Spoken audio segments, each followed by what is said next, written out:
అండి బంగాళదుంప masala curry ready అయిపోయింది. ఫైనల్గా నిమ్మచెక్క పిండుకోవాలండి. అందరికీ నమస్కారం అండి. మా అత్తమాట స్వాగతం. ఈరోజు రాగి పిండితో క్రిస్పీ మసాలా దోశ చేస్తున్నానండి. క్లైమేట్ చల్లగా ఉంది కాబట్టి దోశ పిండి తయారు చేసుకుని ఫ్రిడ్జ్లో పెట్టానండి.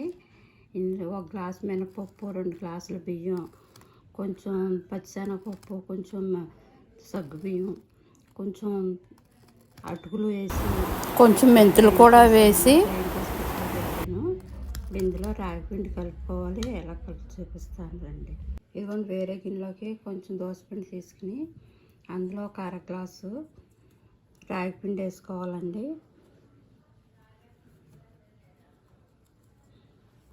రాగిపిండి వేసుకుని బాగా కలుపుకోవాలి. ఇప్పుడు మసాలా ఎలా తయారు చేసుకోవాలో చూపిస్తానండి. ఇదిగోండి పిండి, రాగి పిండి కలిపేసాను. 1 అర గ్లాసు కొంచెం పిండి తీసి ఇందులో కలిపానండి. పిల్లలు జావ తాగమంటే తాగరు కదండి. ఇలాగ రాగి పిండి ఇందులో వేసుకుంటే వాళ్ళకి బలం కూడా వస్తుంది. మంచిది కదండి రాగిపిండి. రాగిపిండి అని వాళ్ళకి తెలియదు కదా, జావ అయితే తాగరు. ఇలా దోశ క్రిస్పీగా ఉంటుంది కాబట్టి తింటారండి పిల్లలు ఇష్టంగాను.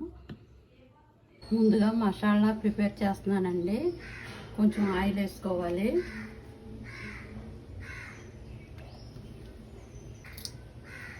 ఆయిల్ వేడెక్కాక నువ్వుపప్పు వేసుకోవాలండి. 2 స్పూన్స్ నువ్వుపప్పు వేసుకోవాలి. తర్వాత కొంచెం జీలకర్ర వేసుకోవాలండి.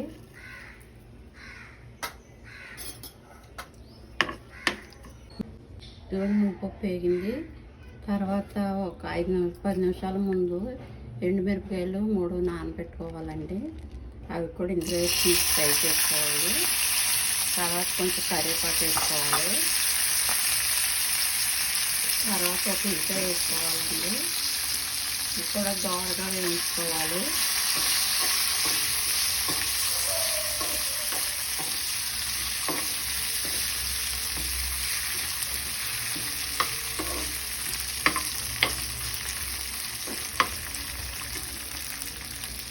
తర్వాత కొంచెం కొత్తిమీర వేసుకోవాలి.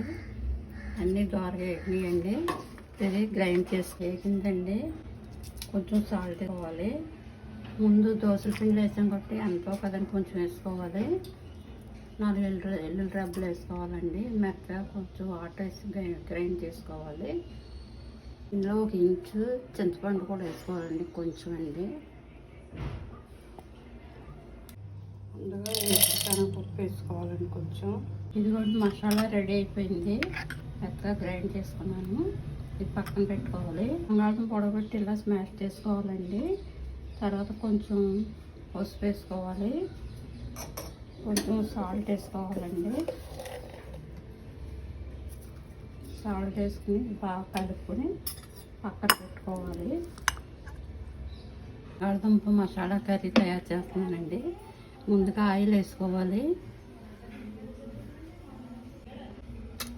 తర్వాత కొంచెం జీలకర్ర, కొంచెం శనగపప్పు, కొంచెం మినపప్పు, ఆవాలు,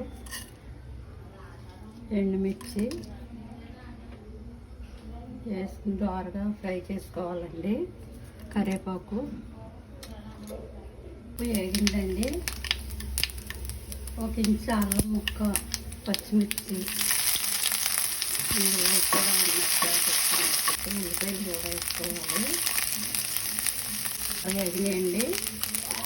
ఇప్పుడు బంగాళదుంప పేస్ట్ ఉంది కదండి, అది వేసుకోవాలి. వేసి బాగా కలుపుకోవాలండి.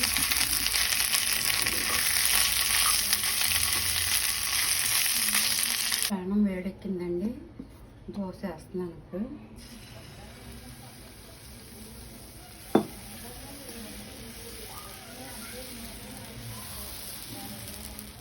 ఆయిల్ వేసుకోవాలండి.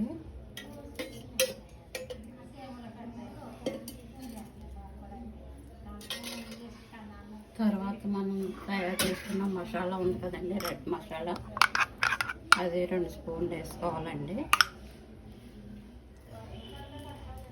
దోశ అంతా అలా కట్ చేసుకోవాలి.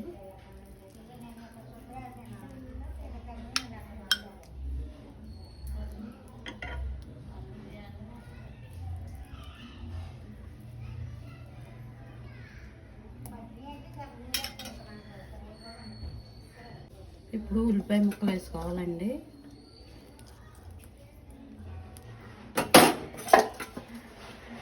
తర్వాత జీలకర్ర వేసుకోవాలి.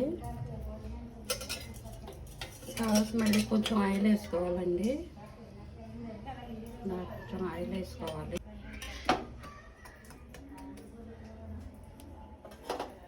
మనం తయారు చేసుకున్న బంగాళదుంప మసాలా కర్రీ ఉంది కదండి, అది ఇలా వేసుకోవాలండి మధ్యన.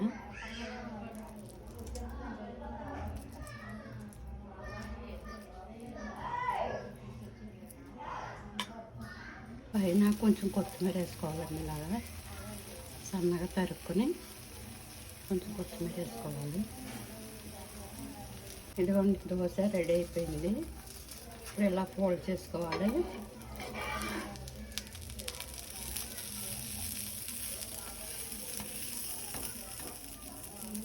ఇదిగోండి రాగి మసాలా దోశ రెడీ అయింది. అందులోకి ఉల్లి టమాటా చట్నీ చేశానండి. దోశ క్రిస్పీగా చాలా బాగా వచ్చిందండి. పిల్లలకైతే చట్నీ కూడా అవసరం లేదు. పెద్దవాళ్ళకైతే కొంచెం చట్నీ, ఉల్లి టమాటా చట్నీ చేశానండి. ఇదిగోండి చాలా క్రిస్పీగా చాలా బాగుందండి. నువ్వులు కూడా వేసాం కాబట్టి పిల్లలకు కూడా చాలా బలం కూడా కదండి. ఒకసారి ట్రై చేసి చూడండి. చాలా క్రిస్పీగా చాలా బాగా వచ్చింది దోశ. అందరికీ నమస్కారం.